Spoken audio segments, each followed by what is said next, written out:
Stikbot metal bots, one of the most iconic stickbots ever made, and yeah, they're pretty cool, I'd say.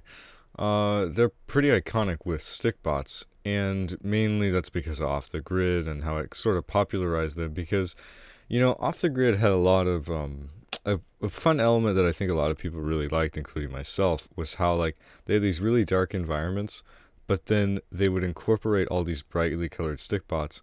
But with that, they also still had a lot of more, I guess, sort of like intense metallic industrial feeling stickbots with the bronze and copper and all that. But this got me thinking it would be kind of fun to look back at metalbot's history and just how far they've come and stuff. So yeah.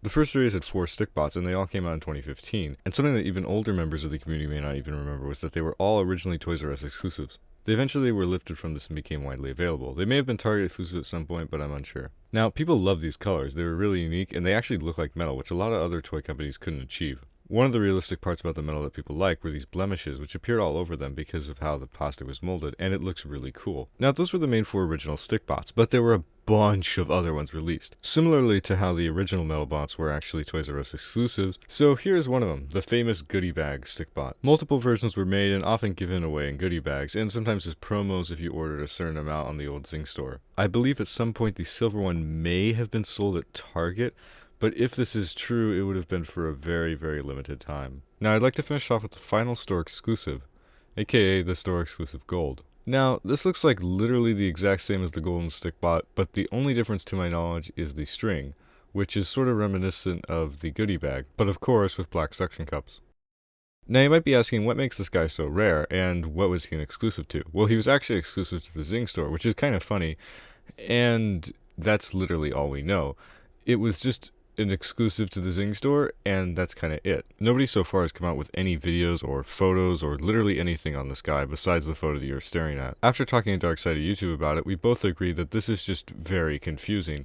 Like, it looks so familiar, but it's just not there. This is almost like a Stickbot Mandela effect, or maybe it's a Mandela effect, where it's like we think it's there, but it's not, but it is actually. But yeah, this is definitely an interesting one. It's definitely one to keep an eye out for. A lot of people have asked me for a list of the rarest publicly available stickbots, and this is probably up there somewhere, but I don't know where it would rank. Another rare metal bot is the promotional copper stickbot. This stickbot was used in a banner to promote the Action Farm packs, and that's all we know. It was used between 2017 and 2018, and that's it. There's one more rare copper stickbot though that we have to look at, owned by Stikbot Nation or Nations. For those who don't know, Stikbot Nations was one of the most popular Instagram people at the time. And it looks like he almost lasted a year, which is a new record for Stikbot Instagrammers. On April 5th, 2016, Stikbot Nation made a post showing off that he got a Stikbot goodie bag, which is pretty cool. It contained all the classic stuff like the USB and the merch. He got all this cool stuff which he listed in the Instagram post, and one of the things that he listed was a golden stickbot. And here it is. Now, no one has ever seen this stickbot before. In fact, it's just, this is the only photo of it. Now, to me, it looks a lot more like a copper stickbot than a golden stickbot, but it could just be the lighting, but that still wouldn't explain the blue string. Now, when Darkside and Showa showed this to me, I had my doubts, because Stikbot Nation is known for making Metalbot customs, specifically this one, which is clearly painted, but this one has an orange string color, so I really don't know. Maybe it was like a special thing that Stikbot gave Stikbot Nations for some reason, I don't know. It's cool though. Now, taking a look at more available Metalbots, let's take a look at the transparent ones. I will talk about 3 transparent metal bots in this video, but I'm sure that there are more and maybe even some prototypes. Because of how it's transparent and it sort of hides the metal, a lot of people don't actually think of these as metal bots, but they are. I've heard some people say that the maroon stickbot or dark gray are metal stickbots, but I don't think so. I mean, I think there was maybe one point on the Zing website when they referred to them as that, but it could have easily been a mistake. Or it's like, it's kind of just like, it's Yanny Laurel. So the first color that we'll be talking about is the Action Pack Silver. So this is the Action Pack Silver, and it's really not that rare. I mean, you can they're kind of hard to find, but not really. They made a lot of them. So if you want to get one, it's not too bad.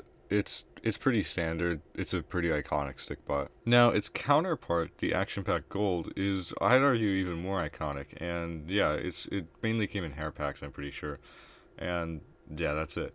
Now, one that you may have never seen before, though, is the Action Pack Gold with white suction cups. I don't know a lot about this figure. I'm pretty sure it just came in normal action packs sometimes, but it's pretty rare. Now, fast forwarding to 2019, Stikbot was doing pretty rough. They weren't getting as many views. They were stuck on almost 1 million subscribers. And yeah, that's kind of where it was. So they had to reduce plastic quality on some figures. And this included changing the suction cups, the 3 versions of the suction cup, and a bunch of stuff like that. Eventually, there would be more drastic changes made to stuff like the actual plastic color. But overall, this wasn't. It was just it was mainly the suction cups and some of the plastic quality. But we weren't losing too much, except for the metal bots. If you take a look at the original metal bots, granted this is a prototype version in the Off the Grid interview, but if you take a look at them, they're just so vibrant and they like look like metal, or like they look like fun but industrial. Now, if we take a look at the modern ones, it's just dull and like there's nothing there. With that being said, I think that these can be used in a great way, like how Beige Plaws uses them in the new 5 parts. Another janky audio transition aside, I think that these can be used in a really good way. And I am, like, it's cool to have more versions of the same Stikbot. Like, we got, like, basically, like, 4 new colors. But it definitely does suck a little bit if you want to try to find the originals, because it is a little harder now. But there is still some good news. With the recent Stikbot color vote, they introduced a bunch of new metallic colors, which is always fun. And this also introduced a 3rd version of the plastic, which actually is almost more exaggerated than the original. While the quality of the plastic feels similar to the version 2 of the metal bot, I think it's still, like, it looks better. The strings and the legs are positioned in a way that it kind of warps the plastic, and the plastic's a little funky, and there's also the bent suction cup, but those things are kind of common nowadays, so it's not too bad. But as you can see, the quality of the plastic and like how it looks, it's a lot better. And it has those blemishes and it looks great. And the one next to it actually released in the Ukraine pack. It's a lot more similar to the original version. It's a lot more similar to the version 2 of the metallic plastic, where it's kind of more bland. And I kind of like that they went with this on purpose for this exclusive pack. And it's cool to have these 2 versions, and I really like it. Not to mention the metallic blue Stikbot, which I made a whole short on, which I'm not going to talk about here, but you can watch the short. But it won for the vote, so that's pretty good. And I mean, the future looks bright for these metal bots, so that's pretty good. Anyway, with that being said, thank you guys for watching. What's your favorite metal bot? Let me know in the comments down below. And yeah, once again, thank you guys for watching. I'll see you next one. Bye.